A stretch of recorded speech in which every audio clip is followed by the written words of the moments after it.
on est toujours dans la Braïta. On est toujours dans la Braïta de Sidur Amaracha. J'espère qu'on va la finir aujourd'hui.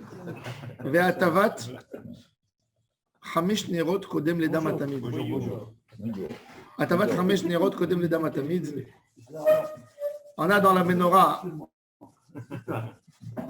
on a 7 bougies. Et on partage selon Abba Shaoul, on n'allume pas les 7 en une fois. On allume 5 plus 2. Il y a deux explications. Rabbi Yochanan et Rish Lakish, pourquoi on fait cet ordre de 5 et 2. Un pour la Hazara, qu'on fait 2 événements de l'allumage. Et la deuxième explication, parce que c'est écrit Be'ativot Hanerot, on va voir ça plus tard. Alors, c'est Atavat Hamesh Nerot Kodem les Damatamid. Damatamid, c'est le sang du Korban Atamid qu'on va asperger.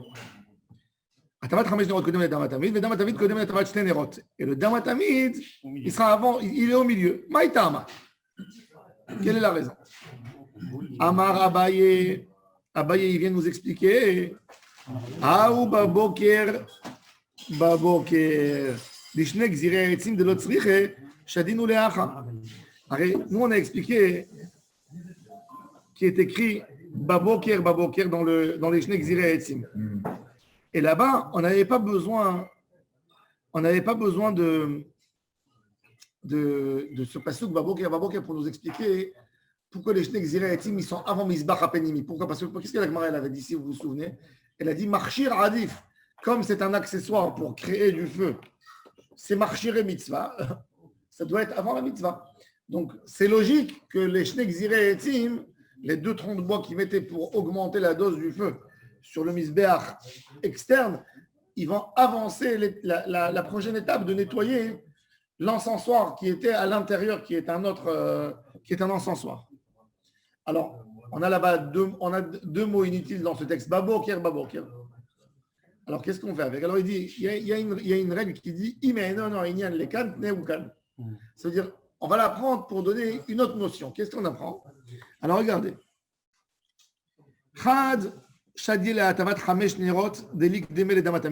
Avec un boker, le mot boker, tu vas apprendre que les 5 bougies, elles vont avancer le damatamid. Vehad, et le second, Shadi le damatamid, et nikdeme le atavat nerot, pour avancer les 2 nerot. La Gemara, elle explique.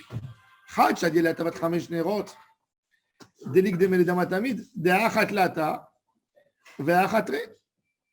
C'est-à-dire, il y a 3 fois qui a été écrit dans l'allumage des bougies, Baboker, Be'etivot et Hanerot, et on lui ajoute un autre mot Boker de Eitzim, Ve'achale Eitzim, ça nous fait 3. Et dans le Korban Atamid, il est écrit Etakev Esaecha Ta'ase Baboker. Et si tu lui ajoutes un autre mot Boker pour le Korban Atamid qui est avant le Shte Nerot, ça nous fait 2. Ça fait 3. 2. Et après, on reprend les 2 bougies. On est obligé d'arrêter entre les bougies, ça c'est sûr. On va voir pourquoi.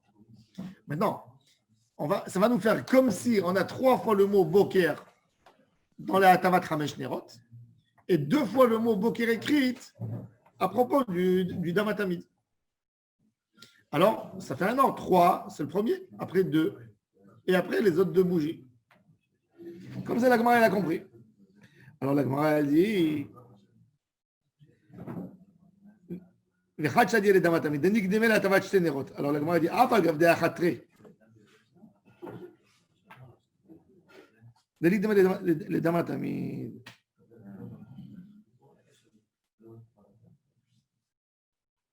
La Gemara dit si c'est comme ça, que tu veux être Magdim au Damatamid, pourquoi tu as. Alors regardez Rashi, le Rashi Imken. Imken, des Magdamat le Damatamid, Afsuke, Bemai Pasak le Atavat Hanerot le Abba Shaul, Kevan Deit le Metiv, Ve'achar Yaktir, Damatamid Takdim. Il pose une question.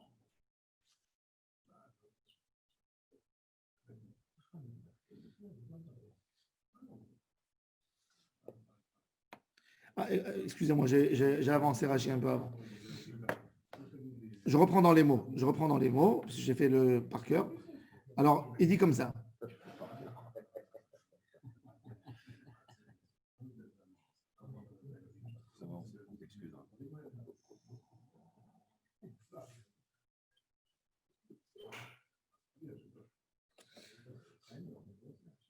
Had, alors, dans Maïtama, Amar Abaye, Aou Baboker Baboker, Lishne Gzire Itzim, Delot Tzriche, Shadin ou Leacha, Had, Shadi Leatavat Chamesh Nerot, Delik Deme le Damatamid. Tu prends un mot Boker pour nous dire que les Chamesh Nerot, ils sont avant le Damatamid. Vechad, le second, Shadi le Damatamid, Delik Deme Leatavat Shnenerot, pour avancer les deux bougies.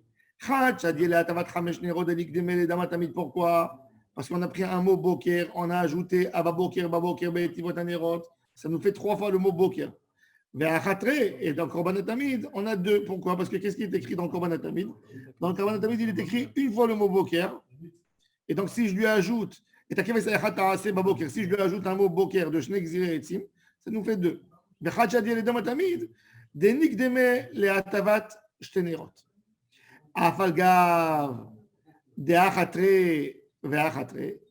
Même si tu me dis, l'Ichora, il y a deux fois, il y a 2 contre 2. Maintenant, tu as Baboker, Baboker, et tu as Baboker, Baboker, si tu ne rajoutes pas. Il dit qu'est-ce qui va avancer dans la théorie?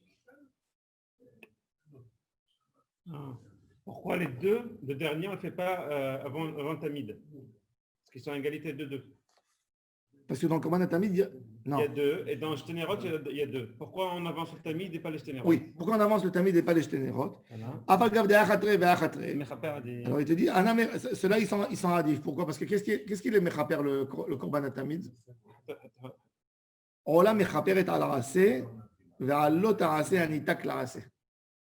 On a dans les degrés de Averot, la Gemara elle dit Arba'a Chalouké Kapara. À la fin de Masechet Yoma, on va voir ça dans les derniers chapitres de Yoma.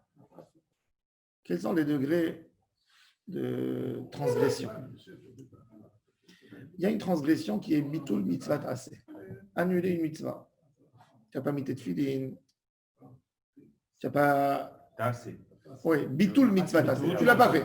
L'action. Tu as un habit qui est obligé de mettre le tzitzit, tu n'as pas mis. C'est rien, ça. Non, tu portes, c'est pas un lave, c'est bitul assez. Bitul assez. Tu as mangé du pain, pas dans la souka, d'accord? Ça s'appelle bitul mitzvah assez. Ça, c'est le degré le plus bas dans la transgression des mitzvahs. C'est un petit pigeon. C'est pas un petit. Non, c'est pas un petit pigeon, on va voir. Bitul mitzvah assez, il n'a pas besoin de korban. Asat shuva mohalim lo miyad. Deuxième niveau. Lave shen bo maaseh. Ou la vanitak là, il a parlé de la shonara, c'est grave. Mais il n'a pas de malcote. Ou la vanitak. Il a la shonara, il n'a pas de malcote. Non. Il prendra plus. Non, il prendra plus. Mais il peut faire teshuva, c'est-à-dire, il a fait quelque chose. Il n'a pas fait une action. C'est très grave. C'est très grave. Ça peut être terrible. C'est très grave. La conséquence, elle peut être. Mais bon, mais il a aussi une réparation. Il peut aller s'excuser, il peut publier. Shonara, c'est la vérité. C'est pas moi aussi chez moi aussi. Moi aussi, chez moi, c'est beaucoup plus grave. Oui. Tu as raison. Les gens. Shonara, c'est le porte des bons. J'ai entendu quelque chose, tu l'as répété. Non, mais ouais, plutôt moi aussi chez moi. Alors, on a lave chez Enboumaase ou on a lave Hanitak Laase. C'est quoi la Hanitak Laase?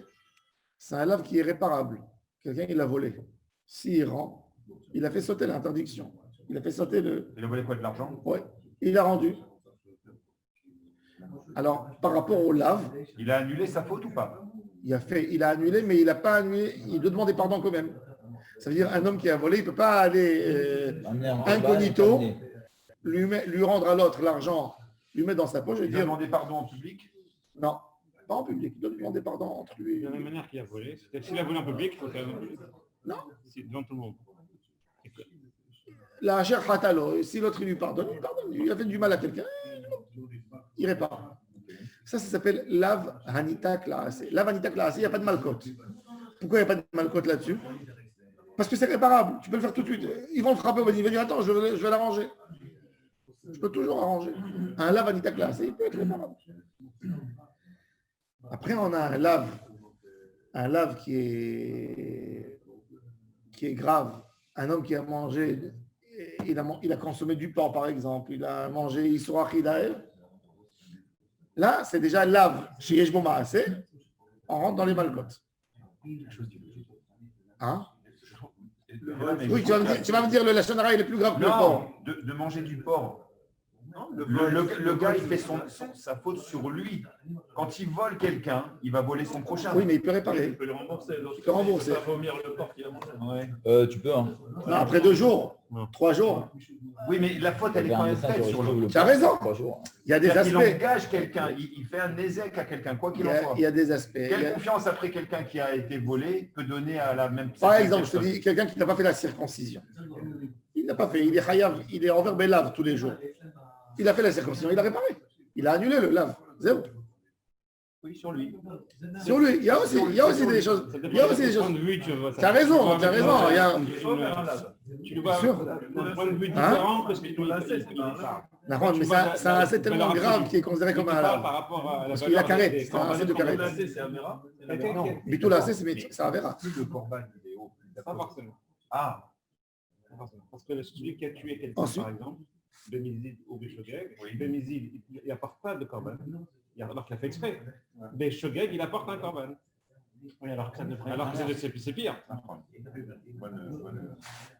Après, on a des différents degrés, Bevadaï. On a des degrés, Bevadaï, dans chaque Avera, comment elle a été faite, avec les intentions. Ça, on ne rentre pas dans les intentions. Nous, on parle Bedin. Bedin, il ne peut pas regarder les intentions. Comme Tzolofrad. Tzolofrad, il a eu une dispute. Oui, mais il n'a pas été. Il a eu une dispute avec ses amis. Ils ont dit, Moïse, il dit, Chayav Mita, pas au sérieux. Chayav Mita, tu sais, dans le sens, comment il dit, Na'alabouk, tu vois. C'est un bluff. Ouais, c'est un bluff. Et il leur a dit, Tzolofrad, non, il est sérieux, le gars. Alors il a dit, vous savez quoi, je vais tailler du bois, on va voir. Ça veut dire ils sont partis tester Moshe. Alors le Chida, il pose une question très intéressante. Il dit, mais la rache est inatsérira les goufa. Pas tour. Ça veut dire, c'est écrit dans la halakha, si moi je creuse dans la terre des sillons, et je prends, et je fais pour récupérer la terre, pas pour faire un trou. Je ne suis pas tour. Maintenant, lui, il a fait ça pour un pari. Ils ont parié là-dessus. Il n'a pas fait ça pour transgresser Shabbat. Pas tour, ça veut dire que tu n'as pas fait de la guerre, tu n'es pas tour de. Tu n'es pas tour, mais il n'y a pas de pénalité. Il n'y a pas de pénalité. Il y a une avéra, mais il n'y a pas de pénalité. Alors il dit, pourquoi ils ont tué Tzofrad? Mais c'est différent. Pourquoi ils ont tué Tzofrad? S'il ne le tue pas, il va dire qu'il a raison. Non, il y a quelqu'un qui a posé la question encore mieux. Il a dit quelqu'un qui travaille un poids et un ouvrier. Lui, si tu lui as demandé de faire un trou, lui, il n'a pas besoin ni du trou, il a besoin de sa paye. Alors, il ne sera pas tour. Il dit non, il a besoin du trou pour recevoir sa paye. Mais Tzofrad, il n'avait rien besoin. Alors, il dit le Chida tout simplement. Moshe Rabbeinu, il savait que Tzofrad, il a fait ça que pour le pari. Il lui a dit, mon fiston, nous, on ne peut pas juger d'après les cavanotes. On juge d'après un acte. Tribunal. Tu vas lui dire, j'avais une cavana pour montrer à quel point. Non, il n'y a pas. Alors, il a été puni. Alors, ça sert à quoi une plaidoirie? Ça sert à quoi de. Pour Akadosh Baruch Hu, c'est ça sert à quoi de non, il a fait. Il a fait. Pour Akadosh Baruch Hu, tu as raison. Akadosh Baruch Hu, il voit. Akadosh Baruch Hu, il voit les maasim, il voit les actions d'un homme. Comme il dit le Rambam. Le Rambam, dans Ilchot Teshuvah, il dit aujourd'hui, par exemple, il n'y a pas Sanhedrin. Ben, Akadosh Baruch Hu, il calcule comme ça. Si, par exemple, il y a un enfant, un homme, maintenant, n'apprenez pas de ça un exemple, hein, il a sa maman qui est vieille, qui est à la maison. Et Shabbat, il a de la peine pour elle. Il prend la voiture, il va le faire à sa mère qui douche pour rester avec elle Shabbat. Et il te dit, moi, je fais kiboud avayim, moi. Maintenant, ça monte devant Akadosh Baruch Hu. Akadosh Baruch Hu, il a d'autres paramètres que nous. Nous, on dit mitzvah, baba, vera, il ne faut pas le faire, abstenir. Kadosh Baruch Hu, il voit un acte comme ça, il voit qu'est-ce qu'il a appris dans sa vie. Il y a tellement de choses. Il voit son parcours de sa vie. Il ne juge pas l'acte. Non. Après, on te dit, attention, quand il y a un policier qui te voit dans la route, lui, il a vu que tu es parti plus que 100.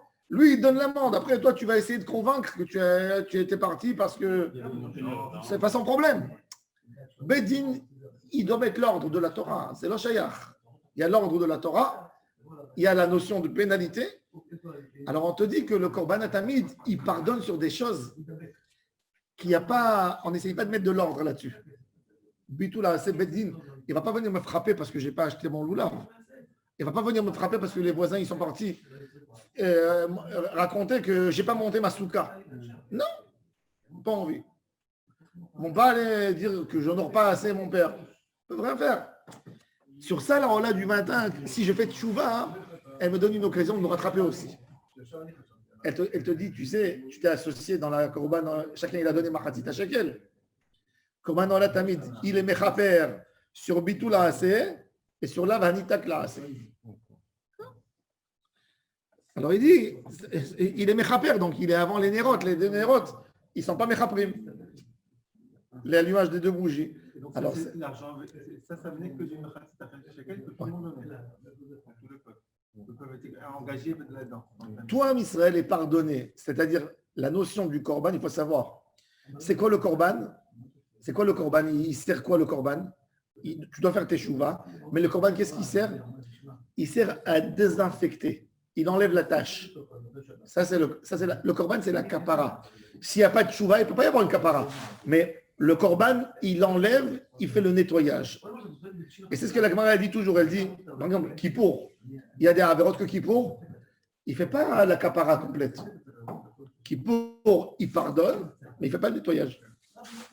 Le pardon, c'est-à-dire qu'on ne va pas avoir une relance. Il ne va pas y avoir une prochaine relance. Le nettoyage, c'est le pardon. Hein. Hein? Le nettoyage, c'est le pardon. Non. C'est le début, en fait. Il y a pardonné. Il y a non, il y a c'est pas question de tu recommences. Il y a pardonné et il y a nettoyé la tâche. Il y a pardonné et il y a nettoyé la tâche. Tu arrêtes de salir déjà et après il y a à nettoyer complètement. Ça, c'est le yin de la kapara. Par exemple, alors ça c'est, alors je reviens. Alors après on a karet. On a Mita Bidei Shamaim. Mita Bidei Shamaim, c'est. On dit Bedin, il ne peut rien faire. Kadosh Baruch Hu, il fera ce qu'il a à faire. Après, il y a Karet, c'est qu'on limite la mort à un âge jeune. Il ne fera pas 60 ans. 60 ou 70? 60. Non, 70, c'est normal. Il va jeter nous bailler chez les jeunes. C'est pour ça qu'à 60 ans, la veille des 60 ans, on fait Karet, Tikkun Karet. On est sorti du Karet. Quand quelqu'un il arrive à 60 ans. C'est quoi ça, Karet? Hein? Il n'y a pas eu de Bon, Hachem, il n'a pas eu de Karet. Dis merci à Hachem que. Il vaut mieux le faire à 61 ans et un jour, non? Oui, quand il est. C'est pas Dans la nuit normale. Comme la bar mitzvah. Il est rentré à 60, c'est la veille du 61. Il y a ça, Hachem, il y a ça, Timi Karet. Il y a pas de mauvaise nuit. Ouais. Et 70, alors, il fait quoi? Bouge. 70, il y a un autre tikkun, oui. Merci Hachem que tu m'as donné plus que ce que Que la moyenne. Que la moyenne. 83, tu refais la bar mitzvah. Tu sais, nous, on dit à quelqu'un bon anniversaire quand il a 50, 60. Quand il a 120 ans, qu'est-ce que tu lui dis? Bon après-midi.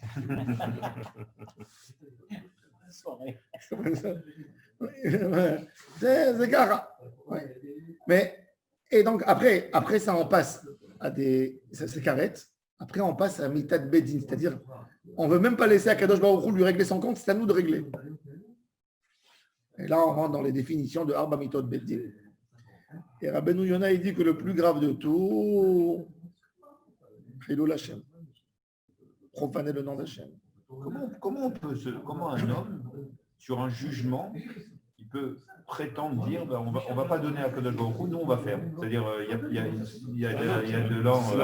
C'est-à-dire qu'on te dit la gravité elle est tellement grave que tu peux une peine, c'est vrai, et c'est pour ça qu'on dit les gens ils disent Chayav Mita n'importe quoi. Même d'arrêter la vie de quelqu'un, c'est-à-dire Dieu lui a donné la vie, Et toi, tu interviens là-dedans. C'est pour ça que la peine de mort aujourd'hui, même dans le monde entier, ils comprennent qu'il faut annuler. Parce que c'est quoi une peine de mort? C'était même les circonstances, même quelqu'un qui l'a tué. Pas évident. Pas évident. C'est pas évident. On n'est pas là chez les Bédouins, un œil contre un œil. Il y a des cas qui. Ok, j'ai pas dit. Il y a la notion de la peine de mort, elle existe, mais même en Israël, c'est très. Si tu adoptes la peine de mort par rapport à un Palestinien qui a tué un Juif, tu devras l'adopter par rapport à un Juif qui a tué un autre Juif, et tu devras l'adopter par rapport à un Juif qui a tué un Il n'y Palestinien. a pas la peine de mort en Israël? Non. Pour ça, il y avait, ça veut dire que tu peux, ils ont voulu jouer avec ça. Qu'est-ce qu'ils ont voulu faire pour que les Juifs auront le droit de tuer les Arabes et pas les Arabes auront le droit de demander que la peine de mort, elle peut se juger que dans un tribunal tzvaï, armé, militaire. Que dans un tribunal militaire. Il n'y a pas là-bas des citoyens qui arrivent dans le. Donc une affaire d'un juif qui va tuer. Mais par contre, si demain un soldat, il va fusiller, il faudrait le tuer. Pour Eichmann, ce n'était pas un tribunal militaire. Hein? Pour Eichmann, c'était pas Pour un tribunal militaire. Eichmann, c'était le seul cas. Et c'était le débat. Comment on veut regarder cet État démocratique? Peu importe, parce que si tu regardes maintenant, c'était une exception. Et il a été, je crois qu'il a été condamné par militaire et pas par.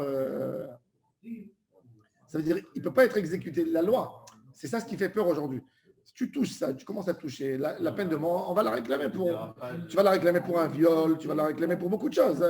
Après, ça sera le bruit qui va être fait dans le secteur. Et c'est très délicat. C'est pour ça qu'il faut être contre ça.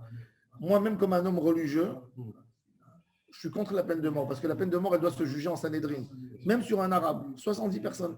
Si tu commences à jouer avec la peine de mort pour des besoins que tu as besoin, il faut trouver d'autres moyens. Tu peux pas, tu commences à toucher, ça c'est très dangereux si on pense. Demain, on peut nous être dans un danger. Demain, il y a un fou. Il va venir dire, je sais pas moi, un homme, il peut se retrouver. Après, tu vas tuer des gens qui ont des problèmes de politique. Il n'y a pas, il ne faut pas toucher. La peine de mort, ça se juge par 70 personnes, 71.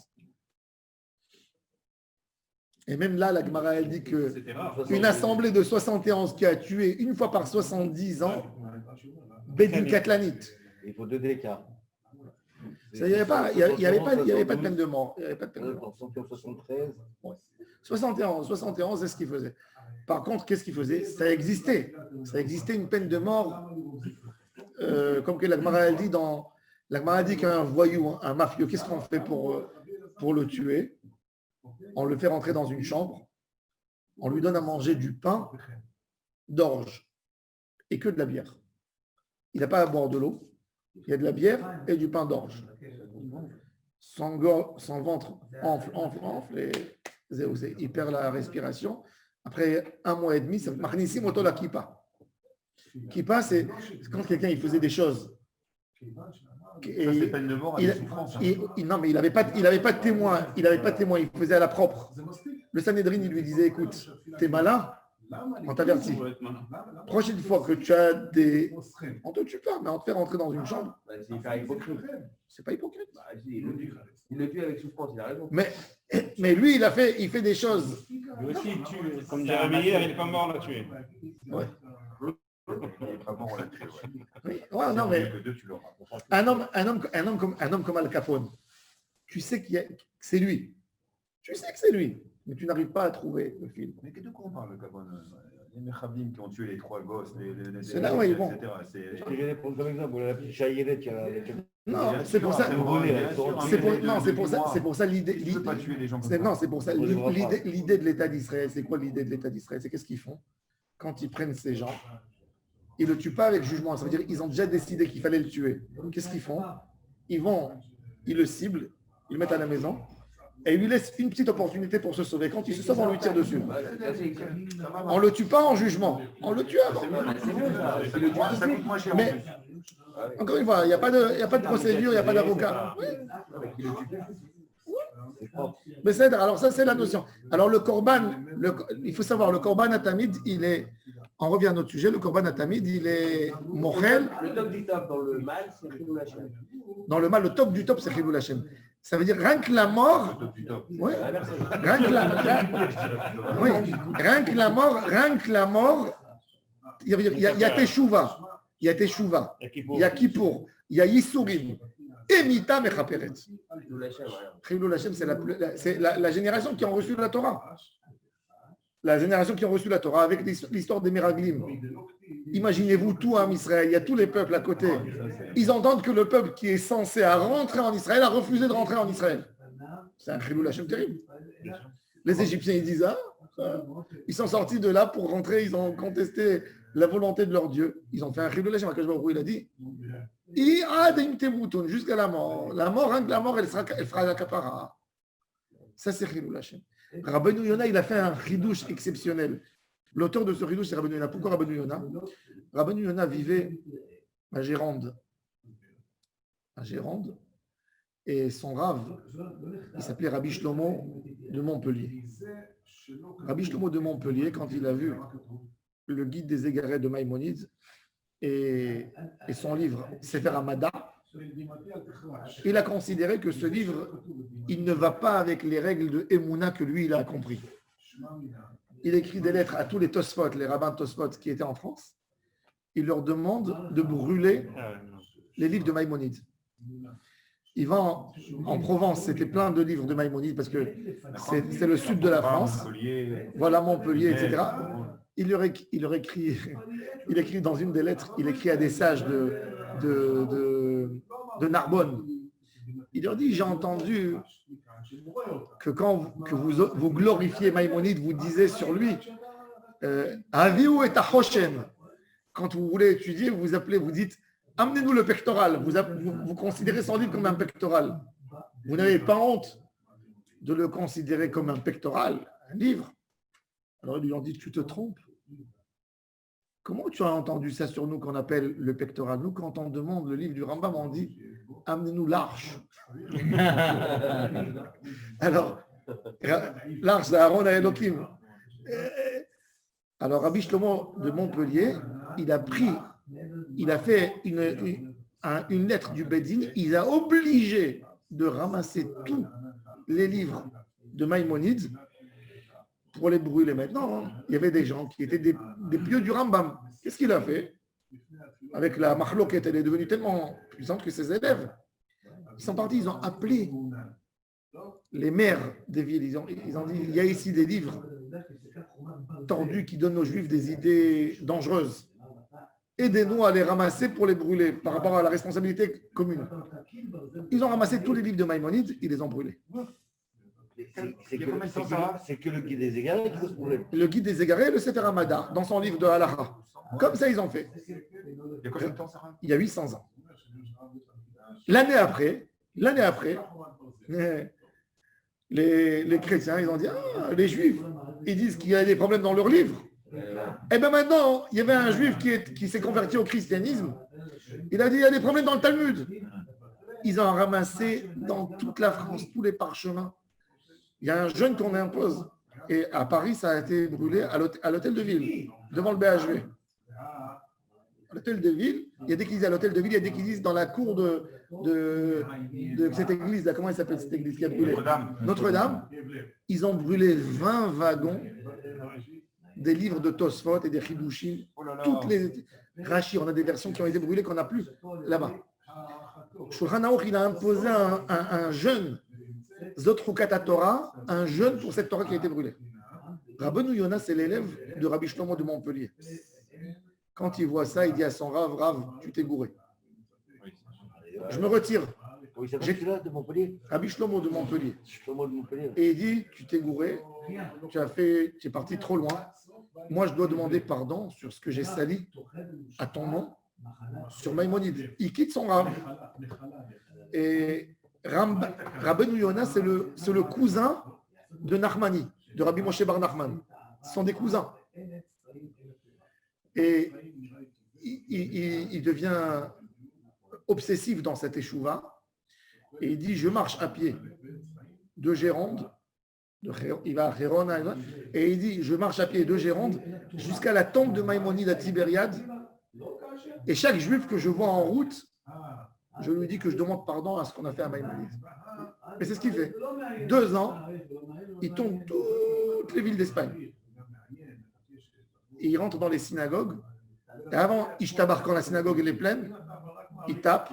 C'est un rave, il est connu. Il ouvre la porte du Aaron Kodesh et il pleure et il crie devant tous. J'ai fauté à Dieu, j'ai fauté à la Torah et j'ai fauté à notre maître, Rabbi Moshe Bar Maimon. Comme ça, il fait. 2 ans, un drame. C'est fort. Hein. Et il fait comme ça, il passe dans l'Espagne entière. Et en fin de compte, quand il fait ça, il fait rentrer les livres du Rambam partout. Bah ouais. Alors, tout le monde dira, et c'est lui qui a authentifié. Et au milieu de sa route, il meurt. Et lui et Ramban sont des cousins. Et le fils du Ramban a épousé la fille de Rabbeinu Yonah. Et quand il meurt, même que l'aîné, il meurt jeune, le fils aîné, il appartient le nom au mari. Rabbeinu Yonah, il dit à son fils, nomme-le Jonas, nomme-le Yonah, sur le nom de mon cousin. Ouais. Et Ramban, il a écrit, c'est lui qui a écrit la poésie qui est sur la pierre tombale de Rabbeinu Yonah. Et il dit là-bas, en Espagne, il dit, ma seule consolation, c'est de te... Ça veut dire que je ne pourrais jamais trouver en vie une consolation pour toi, tellement ils étaient... Rabbeinu Yonah, il a une âme pure. Et qu'est-ce qu'il fait Rabbeinu Yonah? Il écrit le livre Sha'arei Teshuvah, qui est une œuvre extraordinaire. Comment faire Teshuvah? Les portes de la Teshuvah. Parce qu'il veut réparer, ça lui a fait tellement mal au cœur, cette marloquette qu'il a appris une part là-dedans, et il base ce livre sur Maïmonide. Et les deux, Maïmonide dans Ilchot Teshuvah et Sha'arei Teshuvah de Rabbeinu Yonah, c'est les deux compléments, un avec l'autre. Et il fait son livre Sha'arei Teshuvah pour réparer. Alors lui, il écrit, il dit que quoi? Il dit que quand tu as fait un Chilul Hashem, et c'est ce qu'il a vu, c'est ce qu'il a ressenti dans son histoire, parce que le nom d'Hachem, tous les goïms, ça parlait même, regardez ce qui se passe chez les Juifs. Il a dit le seul moyen de faire Chilul Hashem, de réparer, c'est de faire Kiddush Hashem. Et ça, c'est un Kiddush de Rabbeinu Yonah. Si tu as fait Kiddush Hashem, tu as réparé ton Chilul Hashem. Et tu n'as pas besoin d'arriver à la mort. Qu'est-ce qui est devenu de Montpellier? On ne connaît pas. Dans l'équipe de handball. Non, mais c'est ça l'histoire c'est une histoire très douloureuse qui a fait. Non, encore le net, c'est qu'il ait fait tchouva. Il faut savoir que Rabbi Shlomo de Montpellier, c'était pas un rachat, Chas v'Shalom. C'est pas un homme jaloux, non. Ouais. Non. C'est le Khatit, il a dit ça va. Il a vu que le Rambam, il a dit les corbanotes, c'est à cause de ça. Il a utilisé de la culture grecque, il a fait rentrer. C'était nouveau pour eux. C'était déjà les sages de français. Il faut étudier. La seule référence, c'était pas. Il y avait des choses à reprocher peut-être au Rambam, mais pas. Ça ne devait pas être un débat qui se fait au marché. Ouais. Et ils sont emportés, ça a fait des dégâts. Tout marloqué. De toute façon, il faut savoir que tout désaccord, il commence toujours par une idée de base. Comme il a dit une fois un rave, il a dit quand tu fais une marloquette à la maison même. Il dit les premières 5 minutes, il y a toujours quelqu'un qui a raison et l'autre qui a tort, qui a défaillé un peu. Il lui reproche. Il dit mais c'est que les premières 5 minutes. Après 5 minutes, les deux ont tort. Parce que ça sort de la proportion et ça prend d'autres dimensions. Ça a imitation, ça mute. Voilà. Après, il y a plus. Donc ça c'est Rabbeinu Yonah. On a fait un petit bref du tchouva de Korban. Aujourd'hui, le Hachem, qu'est-ce qu'on pourrait dire? Il serait par exemple des rabbinim qui font des choses sur les élèves, Écoute, après le Chilul, la Gemara a dit que le Chilul Hashem, il est terrible. La Gemara a dit par exemple, la Gemara a dit que un rave, il a dit, à l'époque, il y avait tous les épiciers, ils vendaient, tu vois, avec tu prenais, à la fin du mois, tu viens, tu règles. Ouais. Mais il y avait un seul métier que jamais il te donnait sans que tu payes. C'est qui? C'est le boucher. Le seul, c'est le boucher. Le boucher, il faut payer comptant. Quoi? Pourquoi? Parce qu'ils achetaient des animaux, je ne sais pas pourquoi, mais c'était comme ça, c'était connu. Ça veut dire, tu peux aller à la Macolette, tu n'as pas d'argent maintenant, Tu peux aller à la Macolet, écris-moi. Il fait un compte. Mais le boucher, jamais. Il te dit, t'as pas, tu manges pas. Et il a dit à un rave, il a dit, moi, si je vais chez le boucher il m'honore. Il sait que je vais rendre. Donc, il me fait confiance aveugle et il va me donner de la viande sans payer sur place. Et je sors. Et il y a un client, c'est un Chilul Hashem. Il dit, celui-là, il se permet d'utiliser sa Torah pour qu'on lui fasse Profiter. Pour qu'on fasse des Tovotana. pour qu'on fasse des Tovotana. Non. Il a dit, un rave, il a dit, si moi je fais la queue, et il y a quelqu'un qui me dit, allez, passez. Non. Je dis non parce que j'ai sali toute ma Torah. C'est un capote. Non, mais les gens ils disent, Imagine le rabbin, les plus âgés. il fait pas la queue, il fait pas la queue comme tout le monde. le rab, c'est Il est vieux, c'est autre chose. Ok, s'il est vieux, il passe comme vieux. Quoi qu'il en soit, t'auras encore. Mais encore une fois, ça veut dire, il a dit toutes choses qui sortent. La Gemara, après, elle est partie à beaucoup de choses. La Gemara a dit, par exemple, hier, j'étais en train d'étudier dans ma série Troulin. Elle a dit à un rabbin la nuit, il n'a pas le droit de sortir seul à minuit quand les lumières sont éteintes dans la rue. Un rave. Pour ne pas qu'on dise où il va. Il peut aller étudier chez son ami. Il dit, la nuit, à l'époque, la nuit, c'était pas comme aujourd'hui. Oui, il n'y avait pas de phare dans les rues, il n'y avait rien. Donc, il va où dans l'obscurité? Où il va? Alors, et il a le droit d'aller, mais il faut aller à deux. À deux. Pas seul. Est-ce qu'il y a une différence entre Israël et entre ça et entre Hachem? Non. Mais non. Si un gars qui paye, il non, brûle un l'idée feu rouge en France, il va dire celui-là, regarde le juif, il a brûlé. Alors, si ça se passe en Israël, la Gemara, elle dit, exactement, la Gemara, elle dit, c'est quoi un Chilul Hashem? Un Chilul Hashem, c'est, d'abord, c'est quoi un Kiddush Hashem? Après, on va voir c'est quoi un Chilul Hashem. Un Kiddush Hashem, oh que c'est beau. Il s'est comporté d'un bon comportement parce qu'il a étudié, il a des bonnes valeurs. Ce que j'aurais aimé que mes enfants, ils ont ces valeurs. Je me rappelle un jour, j'étais avec lui, j'ai pris Eliyahu Yehuda, il était tout petit et il s'est perdu. Il pleurait évidemment, là, mais c'est son fils le dernier. Alors la directrice, elle lui dit, il a 3 ans, elle lui dit, comment il s'appelle ton papa? Il pleure, il dit, j'ai pas le droit de dire comment il s'appelle papa. On n'a pas le droit de dire le nom de papa. Papa, il s'appelle. Non, mais comment il s'appelle? Il lui dit Yud. Aïe. Alors elle m'a appelé. Évidemment, quand je viens, elle a les larmes aux yeux. Elle me dit, tu sais, moi, je ne suis pas du tout pratiquante. Mais quand je vois cette éducation, je pleure pourquoi je n'ai pas mis mes enfants dans une école religieuse. Regarde comment ils respectent les parents, même dans leur esprit. Elle pleurait d'émotion. Bon. Ça, il a fait Kiddush Hashem, tu vois. Ça, c'est Kiddush Hashem. Ouais. Tu te dis, regarde ces valeurs, où on apprend ces valeurs.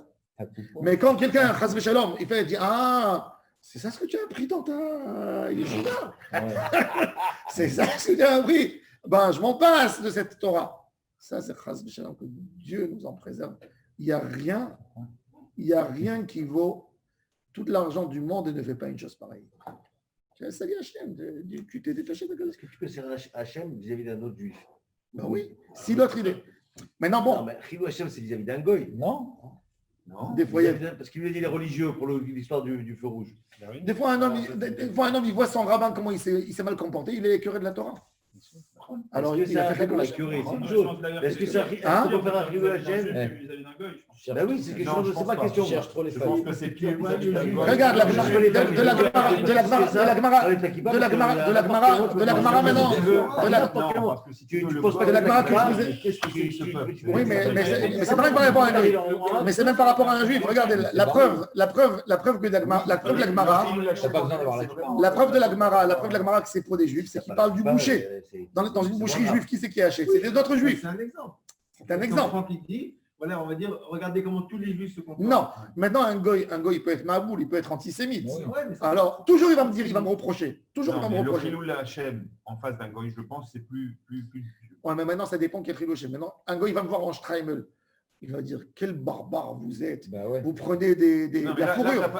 Raph, Prenez t'as la pas fait fourrure. Trilou Lachem. Hein? T'as pas fait Trilou Lachem. Pourquoi tu n'as pas fait? Il Non, va te dire, regarde ce barbare. Tu marches. Il va te dire, non, il va te dire, regarde, tu mets une fourrure, Tu tues les animaux. tu tues les animaux. Il s'habille en Ou il va tant dire, que- tu égorges. Il va dire, tu égorges, vous faites du tsar, Un juif en kippa, d'accord, il va voler tout ce qu'on sait, les goïms. Qu'est-ce qu'il va dire? Je dis pas, maintenant, qu'est-ce qui s'appelle Chilul Hashem? Une faute qui est pas admise même chez eux. Tu vois ce que je veux dire? Qui n'est pas admise même chez eux. Il faut faire attention dans ça. Il faut faire attention dans ça. Moi, je dis toujours, si un jour j'ai dit à quelqu'un, il me dit, on était à Paris, il m'a dit, viens, on prend, il y avait une rue sens unique. Et c'était bouché. J'ai dit, écoute, enlève la kippa. Voilà. Je lui ai dit, enlève la kippa au moins. Enlève la kippa. Enlève la kippa. Dans ces cas-là, il faut le vainqueur parce que n'importe quel moment, ça peut partir en vrille. Exactement. Enlève la kippa et ne te fais pas passer pour un juif.